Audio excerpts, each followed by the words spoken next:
So, but they didn't care as well. So they went up. He was alive. They went up to the summit. They came down. He was dead.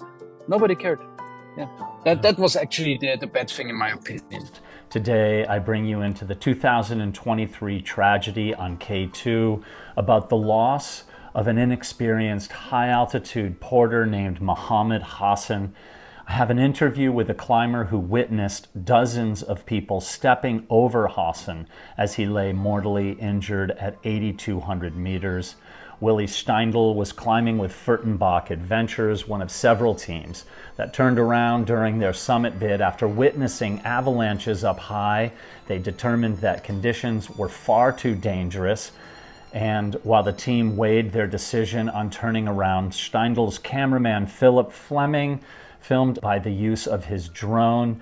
It revealed over 70 people climbing over Muhammad Hassan as he lay dying. Nobody rendered aid. There was no rescue attempted. And by the time the climbers returned from their summit bids and their successful summits, Hassan's lifeless body was there. Before my interview with Willi Steindl, I'm going to give you some background on this story, which reveals the gaping chasm between commercial mountaineers and peak baggers of today versus the old school climbers of earlier generations who climbed as a team and would do anything to save the life of a team member. So here's the story. On July 26th, about 150 people were in Camp 3 waiting for their chance to get to the top of the mountain. A storm had been predicted to arrive a couple of days later, but it did not ever really arrive. In their minds, the climbers had only a brief window to summit. It was now or never to get to the top. Hassan had been assigned to work with the rope fixing team, who were essentially blazing a trail with all the other summit teams following behind them as they fixed the lines. At about 2:15 a.m. on the morning of July 27th, at about 8,200 meters, Hassan fell. He was clipped into the fixed lines. It was an extremely steep section of the mountain directly under a gigantic wall of ice. This is a section where people want to move as quickly as possible because one chunk of ice falling down would certainly kill any climber that was underneath it. Hassan fell. He was dangling about 15 feet below the fixed lines, or 5 meters below the lines, upside down, tangled into the ropes. People said that his stomach was exposed because he didn't have a down suit, so he was struggling, certainly, and immobilized because of being tangled and hanging upside down. First on the scene was Kristin Harla, the Norwegian climber, and her climbing partner and guide, Tenjin Lama Sherpa. They rendered aid to Hassan, tried to bring him up to the fixed lines. They were with him for well over an hour, perhaps up to 2 hours, giving him comfort. When they were assured that a rescue was coming, they felt it was okay to continue onward toward the summit, which they did.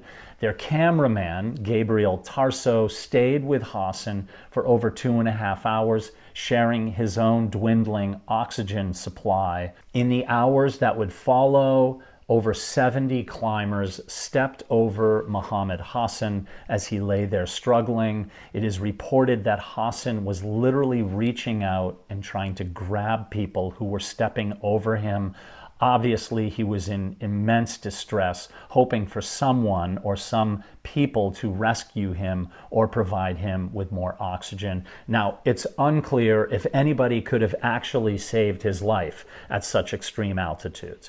And perhaps climbers passing by were of the understanding that Hassan was being helped and that a rescue was on the way.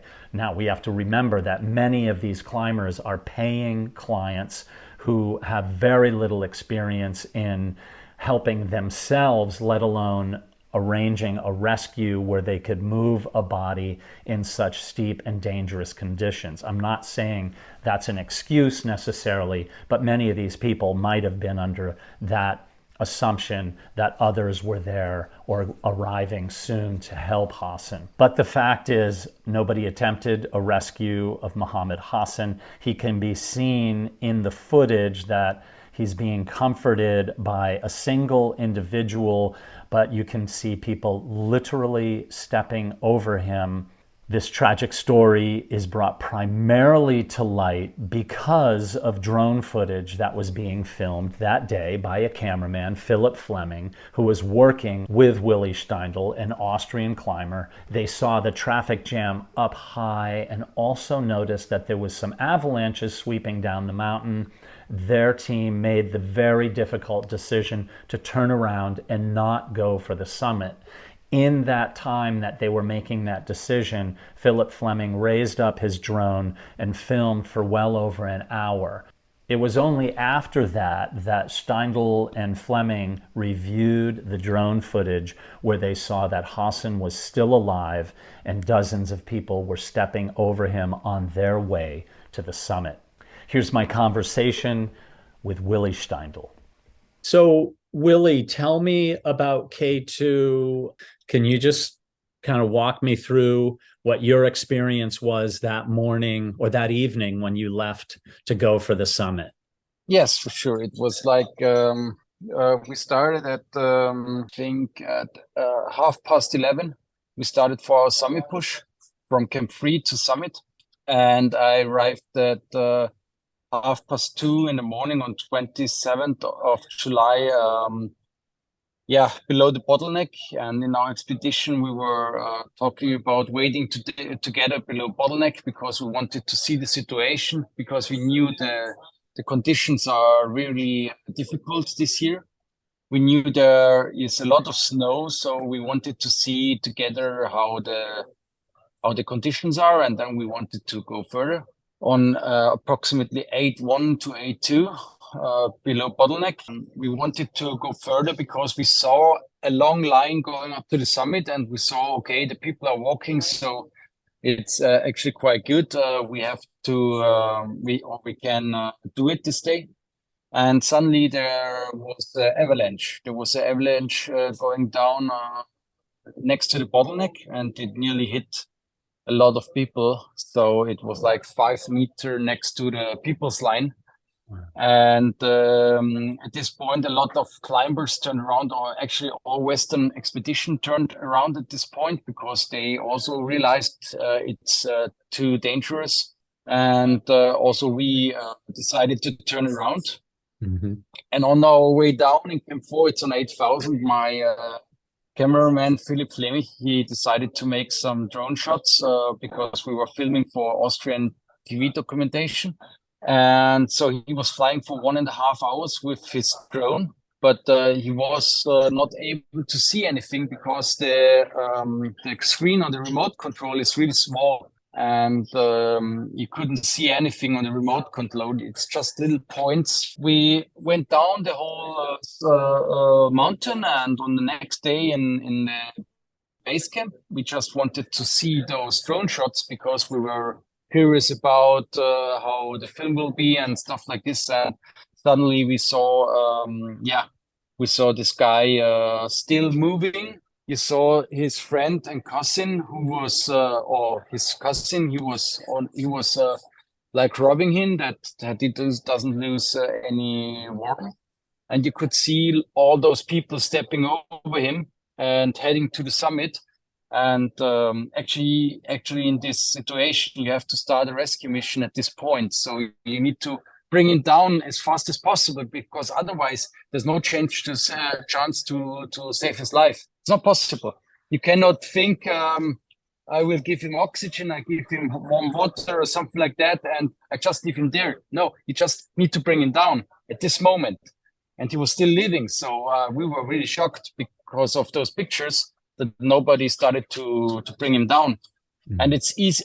It's not easy, but it's possible to bring him down in this situation. So actually, that was the thing why we were so shocked in this moment. So how many people do you estimate might have stepped over Hassan while he was still alive? Yeah, you can see it on the drone footage. It's a little bit more than 70. It's like 73 people were like above him. Yeah. So, and he was he was with the fixed rope team, so he was in the front. You know, maybe there were 5 or 6 people in front of him, and afterwards he was, and then there was the whole line, and we counted 73 people passed to the summit. An experience of watching that footage can't happen without it changing you or without it making you look at the world differently. I don't know. Did it make you lose faith in humanity, or, I mean, I know it's a big question there, but yeah, actually, there are also other things they really were bad, in my opinion. So, people were celebrating in the base camp. They were having a party. They didn't even talk or think about the situation. We were like asking other climbers if they realized what's happening there, and they actually didn't give a shit on this situation. And now you read, now they want to defend themselves and say, yeah, we couldn't do anything and we did everything we could do. But you just can see that nobody started a rescue attempt, and that's the only thing how you can help him. So what else? How can you help this guy else? It's not possible. It's not possible to help him with this situation if you don't bring him down. And they didn't do it. So that's it. So, but they didn't care as well. So they went up. He was alive. They went up to the summit. They came down. He was dead. Nobody cared. Yeah, that was actually the bad thing, in my opinion. Willi, you were so moved that you went and visited his family. Can you tell me real briefly about that and what that experience was like for you? Yeah, that was really tough for me, because I need to explain you the situation. It was like we were, when you go from K2 back to Ascoli, it's like 4 days walk. On the first day, we met a guy who is a friend of Muhammad Hassan. And this guy, he Pakistani, he's also from the same village, and he told us that the situation is really bad for the family. Because there are 3 children, 3 small children, and the wife, she is very poor and illiterate. Do you say illiterate? She didn't have any education, and she is not possible to do any work because it's not allowed for women to work in those villages. And also he told us that the mother of Muhammad Hassan, he has diabetes, strong diabetes, and they can't afford medicine. They cannot afford even education for the children. That the situation is really bad. In my opinion, Western people did not do enough or did not do anything to save the life of this guy. And at least I wanted to show them that Western people are possible to help in this bad situation. So yeah, we decided to go there and try to help them. Yeah, it was even worse than we could have think about. So they were in a really poor situation, really poor. It was really shocking. For me, I've never seen people living in those conditions. And so we tried to help. I had some cash money with me. I gave them everything.